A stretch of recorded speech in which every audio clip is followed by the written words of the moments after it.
le christianisme ne tient sur rien, aucun fondement, si ce n'est le syncrétisme. Je prends un exemple assez simple. Si la Grande Loge du Gabon fait sortir la liste de tous ses adhérents, on va trouver beaucoup de pasteurs. Si la Rose-Croix du Gabon fait sortir la liste de tous ses adhérents, on va trouver beaucoup de pasteurs, beaucoup de prophètes.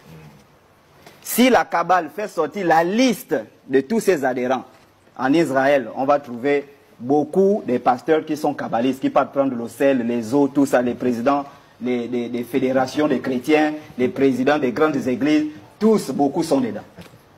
Si les animistes gabonais, togolais, béninois, camerounais font sortir la liste des gens qui viennent les consulter pour avoir le pouvoir pour remplir les églises, on aura beaucoup de pasteurs.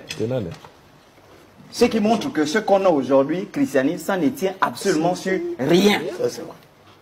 Mais l'animisme tient sur un noyau dur et des ceintures protectrices. Maintenant, pourquoi je dis que le christianisme ne tient sur rien? Petit retour historique pour balayer rapidement ce que le vieux a eu à dire. Et puis papa, vraiment, il faut déjà prendre la retraite. Hein?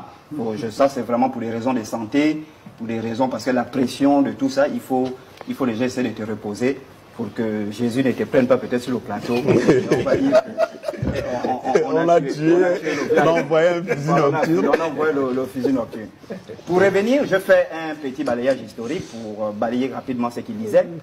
Que Dieu, c'était le Dieu des Juifs. Et c'est un discours qui est très grave à l'Église. Je parle en tant qu'ancien chrétien.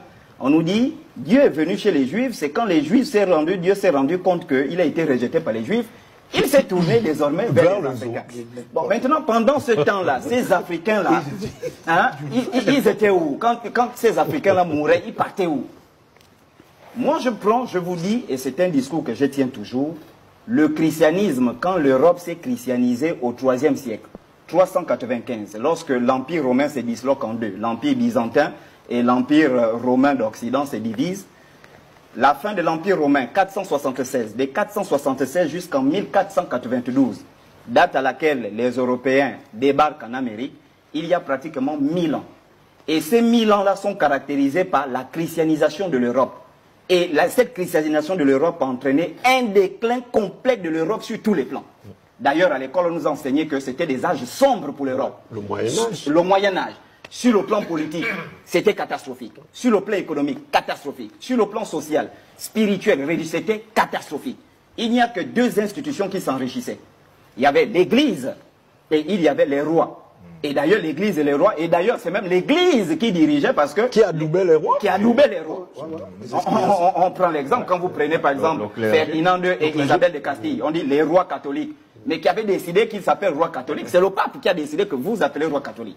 Est-ce que vous voyez? Quand vous regardez cette période-là en Europe, l'Europe est dans le chaos total. Mais parallèlement, regardez la prospérité de l'Afrique à cette époque. Les grands royaumes qui existent. Est-ce que vous voyez un peu? Avec le Mansa Moussa qui est l'homme le plus riche de l'histoire de l'humanité. Tout à fait. Vous prenez à partir des 1000, on a le royaume du Mali, qui est un royaume prospère, bien organisé, avec des religions, des structures. Pendant que l'Europe est en déclin. Des universités, pendant que l'Europe est en déclin. Tout le reste. Vous prenez, par exemple, vous avez le royaume du Tékou, le Sénégal actuel. Vous avez des grandes civilisations telles que les Soninké, les Soso, les Mandingues, les Aoussa, tout ça. Vous prenez en Afrique centrale. On a un grand royaume, le royaume du Congo. Bien. On a le royaume du Monomotapa. D'ailleurs, le royaume du Congo était structuré. Parce que lorsque les Portugais décident de commencer les grands voyages maritimes, ils font les grands voyages maritimes, pourquoi? Parce qu'ils se rendent compte que l'Europe est complètement catastrophique. Et ils reçoivent des nouvelles qu'il existe d'autres mondes. Ils viennent, ils commencent à remonter les côtes de l'Afrique. D'ailleurs, nos côtes gabonaises en 1472, qui débarquent ici, qui sont dans le royaume du Congo, ils trouvent toute une organisation économique et religieuse. Mais le problème, lorsqu'ils arrivent, par exemple dans le royaume du Congo, ils vont trouver nos peuples, les Bantous, sont régis par quelque chose, l'hospitalité.